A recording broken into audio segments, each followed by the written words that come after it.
Bom dia, pessoal. Boa tarde, boa noite. Desculpa estar cumprimentando de novo quem está assistindo na sequência. Às vezes tem pessoas que assistem paulatinamente, hora que dá, num horarinho no tempo de trabalho. Então, a gente está mais uma vez aqui divulgando nosso trabalho na ED, né? Nosso núcleo educacional, que visa buscar aí uma educação inclusiva de verdade, uma educação sem rótulo, sem estigma, né? Um olhar além do rótulo, todos iguais na diferença, né? E nesse núcleo educacional, a gente também tem aí o nosso preparo para o concurso do mini concurso na ED, e onde nós esperamos vocês, a nossa segunda turma. Já temos alguns matriculados, as vagas são limitadas, né? Descontos aí para associados da Associação dos Profissionais de Educação de São Roque, né?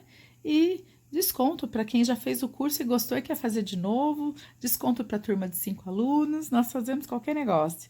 Mas ficamos muito felizes em termos vocês conosco, compartilhando, né? Quanto mais eu ensino, mais eu aprendo. Então, hoje nós vamos falar da segunda tendência, né? Da segunda tendência progressista. Nós falamos bastante de Paulo Freire no segundo vídeo. E esse terceiro vídeo a gente vai falar das duas últimas tendências progressistas, tá? Que é a libertária. A libertária, ela vai trazer um sentido de anarquia, tá? O que é uma anarquia? É um país sem governo. Como assim? É possível? É possível, né? Se a gente pegar historicamente, é possível. Claro que todas as dificuldades, nada é tão bonito como no livro, né? Mas a prática ela pode ser transformada a partir do momento que eu dou o primeiro passo. Então, assim, a libertária, né? Ela vem de libertarismo e não de liberdade, mas de libertarismo. E a palavra-chave dela é autogestão. A escola, ela tem que autogerir, sem a interferência lá do departamento de educação, né? Sem aquela coisa, o diretor do departamento mandou. Gente, a lei é clara, a LDB é clara, a escola é independente, existe uma hierarquia, mas a escola é independente para criar o seu PPP, envolver a comunidade, envolver os seus alunos. Essa pedagogia libertária, ela traz que é preciso ter uma autoridade dentro do processo educativo. E de quem que é essa autoridade? De todos os agentes envolvidos, tá? Ela defende que a educação ela deve ser gerenciada por ela mesma. E quem é ela mesma? Todos nós que estamos envolvidos dentro do processo. Desde a merendeira, desde a inspetora de aluno, desde a bibliotecária, todos os agentes são envolvidos num processo de ensino-aprendizagem na escola. A ensinagem, ela acontece quando há motivação. Se você tem motivação em ensinar, o seu aluno tem motivação em aprender. Então, assim, essa tendência, né, essa corrente filosófica, essa pedagogia, né, libertária, como também é chamada, que às vezes aparece como corrente, como tendência, como pedagogia, tudo isso a gente tem que estar muito atento num concurso público, por isso a leitura ela é muito importante, leitura com muita calma, né? O aluno ele aprende em processo de autogestão. Se ele faz parte de um conselho de escola, onde se discute a nota, onde o professor aplicou, onde o professor digitou, onde o professor inseriu, ele dentro do processo, o que eu te ensinei, onde eu te cobrei, como eu cheguei na sua nota, o aluno tem que saber, o processo ele tem que fazer parte da autogestão. Ele vai gerenciar o seu processo de aprender. Então, assim, ela é muito colocada como uma pedagogia anarquista, porque ela defende o conselho de escola como soberano. O diretor não pode, a própria lei diz, o diretor não pode abrir nem fechar uma escola sem autorização do conselho de escola, que são todos os membros da comunidade, né? Inclusive o aluno. O diretor, ele tem, né, essa palavra diretor, ela já é ultrapassada, ele é um gestor, ele gerencia pessoas e os sucessos e os fracassos são construídos juntos. Então, essa pedagogia libertária, ela vai trazer a ideia de que a escola tem que ser democrática. A palavra dela é democracia, tá? Então, ela traz a ideia de conselho de escola, de autogestão, de grêmio, e ela traz a ideia de que a instituição ela vai acontecer e a aprendizagem vai acontecer no momento em que todos estiverem inseridos e discutindo juntos, construindo juntos, tá? Então, assim, ela associa muito a ideia de anarquismo, né? A palavra-chave dela é autogestão, democracia e anarquia. não há mais o que se falar da pedagogia libertária, a não ser de autogestão, que é o que a gente tanto sonha nas escolas, né? Esse processo mais democrático e participativo de toda a comunidade, né? Dos pais, principalmente, participarem e entenderem o processo onde os seus filhos estão inseridos. E para concluir, né, a nossa tendência pedagógica nesse terceiro vídeo, a gente vai falar da última pedagogia, que é a crítico-social de conteúdos. Ela recebe mais alguns nomes, tá? A sociocrítica, a sociocultural e a sociohistórico-cultural. O Libânio, ele fez um livro onde ele detalha todo esse processo histórico do Brasil, né? A gente deu uma pincelada nesses vídeos, uma pincelada mesmo, gente, né? A aula prática ela é muito mais gostosa, muito mais dinâmica, uma aula ao vivo ali, tete a tete, onde há troca, onde há perguntas, né? A gente sabe que a gente prepara, foge totalmente do contexto, com uma pergunta de um aluno, o tempo às vezes não é suficiente, a nossa primeira turma pode dizer isso, que a gente ia dar um tempo de curso e a gente se estendeu muito mais e sem pressa de acabar, sabe por quê? Porque o nosso prazer não é só receber, que a gente precisa, mas é também aprender essa troca, aprender, porque nós estamos aprendendo junto, nós estamos lendo, estudando, fazendo cursos online e podendo estar mostrando um pouquinho do que a gente aprendeu e trocando para que nós tenhamos ótimos, excelentes professores, excelentes diretores, coordenadores, vice-diretores, supervisores, numa mudança de pensamento única. Então, essa ideia defendida do Libânio, o foco tem que ser o conteúdo, tá? O conteúdo tem que estar à frente de tudo, né? Nessa pedagogia. Ele fala que é ensinando que se aprende, né? Uma coisa bem simples, ensinando que se aprende.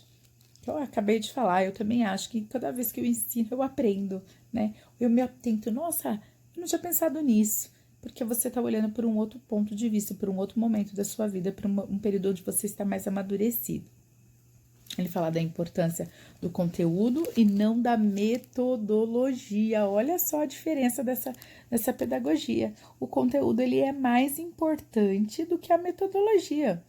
Porque o conteúdo ele é que vai direcionar aquilo que o aluno é capaz de produzir na sociedade, tá? Então, nós vimos a libertadora do Paulo Freire, a libertária, né? Mas relacionada à autogestão, à autocrítica, ao conselho. E, por último, a gente está vendo aí a crítico social do conteúdo, que vai trazer as ideias, os apontamentos, os sintomas da pedagogia, né? A liberdade que o professor tem de pôr esse conteúdo para que esse aluno seja capaz de analisar e mudar o mundo que ele está inserido, tá? Então, é importante que a gente faça uma comparação entre as duas. Então, anotem aí, tomem nota, que acho que vale a pena para um concurso público, tá? A libertadora, do Paulo Freire, ela fala do diálogo, da valorização ao estudante, ao meio, tá? Eu preciso dialogar, eu preciso estar no mesmo nível que o meu aluno, eu preciso estar ali inserido no contexto dele para entender a cabecinha dele, para ele poder aprender. Então, eu valorizo o diálogo, o meio e o aluno, né? Epistemológico de saberes e viveres, guardem isso. A libertária, a autogestão, processos democráticos, construtivos, né? Grêmio estudantil, não é só grêmio para colocar somzinho na hora do recreio, não, é para fazer movimentos sociais no bairro, é para engajar, buscar ajuda política para reforma de escola, ajuda para famílias do bairro. Então, assim, um grêmio atuante, coisa que infelizmente nós temos muito pouco, né? E o próprio conselho de escola que tem que ser atuante mesmo, né? A palavra final nunca é do gestor, a palavra final é do conselho. O conselho ele é unificado por todos os membros agentes da escola. Bom, então a diferença das tendências pedagógicas, né? Essa tendência é o quê? Conjunto de pessoas que estão pensando da mesma forma, tá? Então, a primeira, liberal, repetindo, voltada, não tem nada a ver com liberdade, voltada para o que? O liberalismo, tá? E ela era tradicional, renovada progressivista, renovada não diretiva, renovada diretiva, tá? Então, a tradicional, professor, transmissor de conteúdo, a renovada progressivista, ela era o quê? A escola nova, o movimento pioneiro, né? E a não diretiva, Roger, né, Carl Rogers, o clínico, o amor, o conteúdo, a situação que o meu aluno está inserido para ele aprender. E por último, a tecnicista, onde vigorou por muito tempo até a Constituição de 1988, né? Onde nós vamos ter mudanças significativas na educação. E no nosso curso a gente fala bastante de educação da Constituição Federal, dos artigos que regem aí as normas educacionais, tá? Então, terminando o nosso vídeo, a gente fala da última pedagogia, que é a pedagogia progressista, onde nós falamos da libertadora, da libertária e da crítica social dos conteúdos, tá? Então, a diferença básica que nós vamos ter entre uma e outra é que a primeira, a liberal, ela é focada em adaptar o indivíduo à sociedade.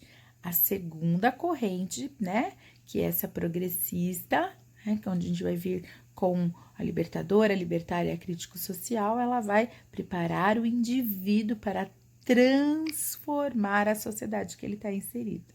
Então, se eu fizesse uma perguntinha na prova para vocês assim, qual dessas não é uma tendência progressista? A liberal, a libertadora, ou a libertária, ou a crítico-social? Claro que você vai falar que é a liberal, porque a liberal é aquela voltada do capitalismo, né?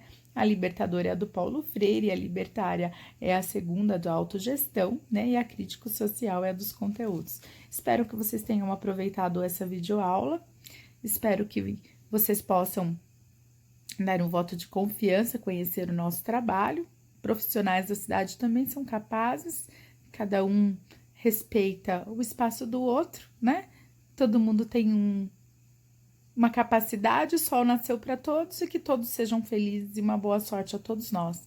Uma boa sorte a vocês que vai prestar o concurso, uma boa sorte a nós que vamos oferecer o curso, né? Muito obrigada do coração, do fundo do coração pela primeira turma, que foi o primeiro desafio pedido por eles, né? Principalmente por uma pessoa, eu quero mandar um beijo especial, que é a Thaís, nossa aluna, que tá lá nos Jogos Regionais e perdeu as últimas aulas. Thaís, olha, tá à disposição para tirar todas as suas dúvidas, porque foi ela que insistiu para montar a turma que ela queria fazer. E assim, por conta deles, a gente se motivou a montar a segunda turma e tá tendo uma procura. E a gente gostaria muito de poder contar com pelo menos 10 alunos, não mais do que isso, para que a gente possa ter uma aula dinâmica, uma aula mais individualizada e uma aula que tenha troca. Uma aula onde o professor não esteja na vertical, e sim na horizontal, aprendendo junto com o aluno. Então, a todos, um bom dia, uma boa tarde, um excelente final de semana e que nós possamos nos encontrar em outros vídeos. Pode deixar que nós vamos estar fazendo outros vídeos e dar outras dicas para vocês. Um beijo e fiquem com Deus. O curso presencial tem muito mais coisas, muito mais surpresa, muito mais material. Espero vocês lá. contato@naerd.com.br. Um beijo.